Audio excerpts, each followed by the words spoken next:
Hi, I'm Elliot, and I'm once again experimenting with microalgae. I am done my first Pioreactor experiment. I'm going onto the Pioreactor webpage right now, and I'm going to hit Manage Experiment and then End Experiment. Confirm. And now it's time to analyze the results. Like I mentioned before, I'm working with a machine called a Pioreactor. Small bioreactor controlled by Raspberry Pi, really great for growing algae and testing things at a small scale. And what I was testing this time was a day-night cycle. Essentially, I lit the algae for 16 hours a day and left them in the dark for 8 hours a day. So they were under this fluctuating cycle of light. And in theory, what that meant was that they were supposed to only be able to grow and photosynthesize during the 16 hours when they had access to light. And they wouldn't do anything and would essentially stay dormant during the dark period. And that's what I saw in my results. But first, I want to show you what a normal algae growth cycle looks like. So on screen is a graph of normalized optical density. Essentially, optical density is a measure of how much light the algae absorb at any given time. And the Pioreactor measures it continuously. And it's directly related to how much algae is in the vial, and by extension, how well the algae are growing. Now in this graph, the algae have 4 phases of growth.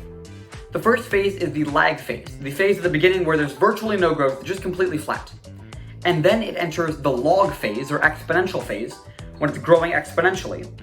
And then it'll enter the stationary phase, where essentially the same amount of algae are growing as they are dying, and the growth rate does not increase at all. And then you can see at the tail end, it enters into the death phase, when there are more algae dying than there are growing, so the culture starts to die off overall. Now that graph was produced when the algae were under continuous lighting, 24 hours a day. And this is the graph that results from having them under that day-night cycle I talked about. Now you can see some pretty obvious differences. There's all those peaks and troughs that are coming up in the graph. And that's a product of that day-night cycle. So every 16 hours, when the algae are lit, they're able to grow, and that's what creates the peak. Because there are more algae growing than there are dying. But in the 8 hours, no algae can grow, but algae still die off. So there are just algae dying, and that's what causes the trough. So every 24 hours in total, there's that peak-trough cycle that happens. But what you'll notice is that there is still a shape to this graph. It's not just continuous peaks and troughs.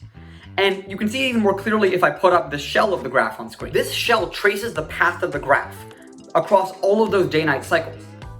And what you'll notice is that that shell actually matches the growth phases that we saw previously. You can see there's a bit of a lag phase, and then a big log phase, and then the stationary phase, and then finally the death phase.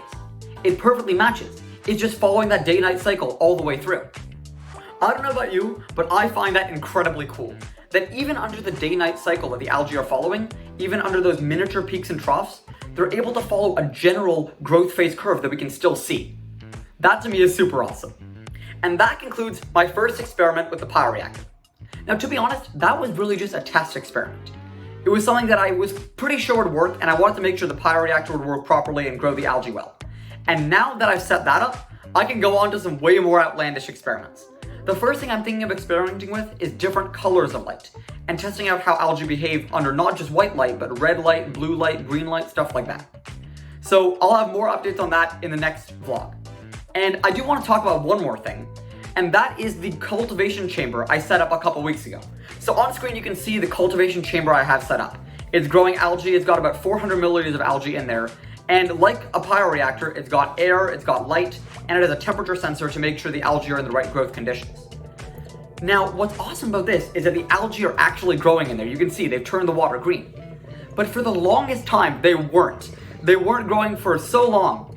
But I knew they were going to grow because of what I'd seen in the Pioreactor. When I initially run my experiment in the Pioreactor, the test experiment, just with 24 hours of light, initially for the first almost a week, the algae didn't grow at all. The optical density was completely 0.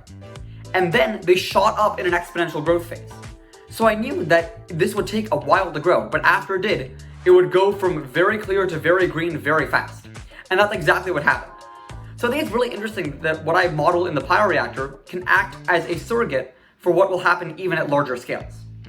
That's really good for what I'm going to implement in the Pioreactor in the future. So there we go. First experiment with the Pioreactor, check. Awesome growth in my cultivation chamber, double check. I'll have more updates for all of this in my next vlog. I'll be setting up a new experiment with the Pioreactor most likely, and I'll have more updates on the cultivation chamber as well. Having the algae available will be super useful for when I'm running these experiments. So if you want to see more of these updates and continue to follow along, subscribe on YouTube, follow on LinkedIn, and I will see you in the next one.